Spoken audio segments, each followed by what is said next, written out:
आज जर्मनी में मैंने नोट किया था अभी कहीं से, एक टीचर की सालाना सैलरी एवरेज, उसमें ऊपर नीचे की क्लासेस भी होंगी, एक एवरेज फिगर मैं दे रहा हूं आपको, एक जर्मनी के टीचर की सालाना वार्षिक सैलरी जो है वो 72 लाख रुपए है, और वहां के जो टॉप ब्यूरोक्रेट है उसकी सालाना सैलरी 71 लाख रुपए है।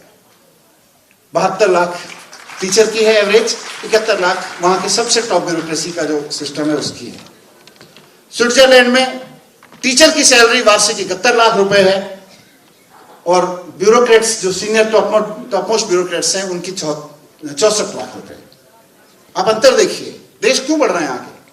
कहीं ना कहीं वो अपने टीचर्स में इन्वेस्ट कर रहे हैं, वो सोसाइटीज अपने टीचर्स में इन्वेस्ट कर रही हैं। अमेरिका में, मैं कोई कंपैरिजन नहीं करूंगा, अमेरिका में एक टीचर की औसत सैलरी, वहां के टीचर की जो औसत सैलरी गिनी जाती है सारे फैक्टर्स को देखते हुए, वो करीब 46 लाख रुपए, 46 लाख से 60 लाख रुपए गिनी जाती है। भारत में कितनी एवरेज? मुझे तो मिलती नहीं, आप ही बताइए।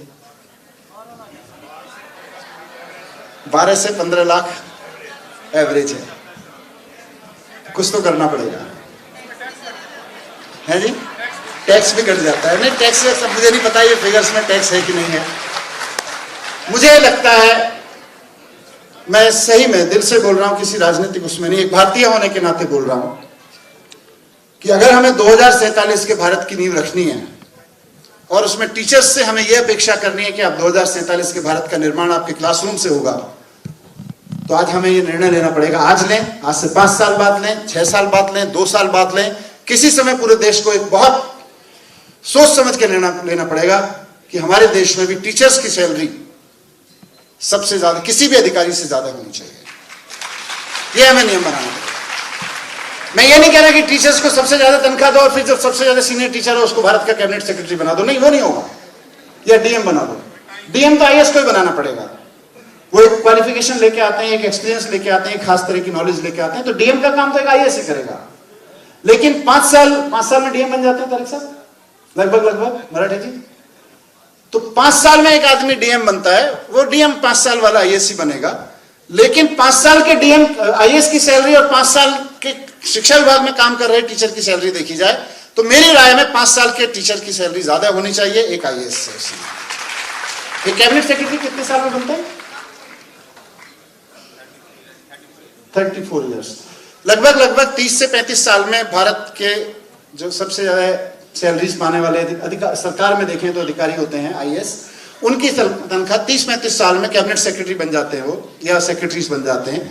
वो पीक होता है वहां पोजीशन का, तो वो पोजीशन तो वही लोग भरे क्योंकि आपने खड़ा किया है उनको आईएएस बना के। लेकिन भारत वो देश होना चाहिए जहां जब हमने कहा गया गुरुर ब्रह्मा गुरुर विष्णु, हम हर उसमें गाते हैं, या कबीर दास जी का वो दोहा सुनाते हैं तो वो दोहे तक सीमित रह गया। गुरु गोविंद दो खड़े काको लागू पाए, बलिहारी गुरु आपने गोविंद दियो बताए। लेकिन सैलरी में हम नहीं पूछते, बलिहारी गुरु आपने गोविंद दियो बताए, सैलरी हम किसी और को ज्यादा देंगे। मुझे लगता है वो नीति बदलनी पड़ेगी।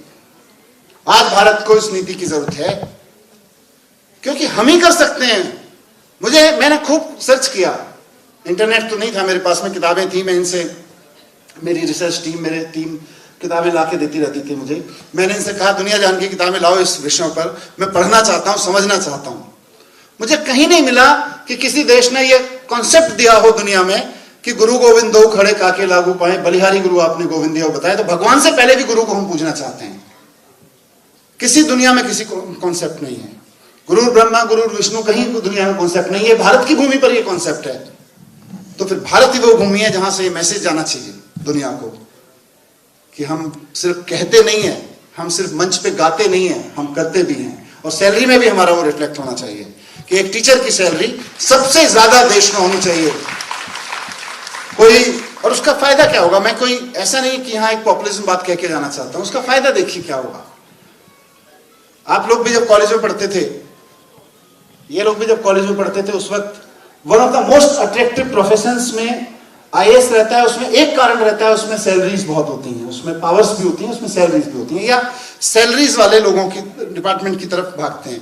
तो आज दिल्ली यूनिवर्सिटी में जो लोग बच्चे पढ़ रहे हैं उनके अंदर ये सेटिस्फेक्शन हो, कोई चिंता की बात नहीं, हमने तो टीचर का प्रोफेशन चुन लिया, हम तन मन धन सारा लगाएंगे, एक अच्छे टीचर बनेंगे और देश को खड़ा करेंगे, सरकार ने व्यवस्था कर रखी है, सैलरी हमें सबसे ज्यादा मिलेगी।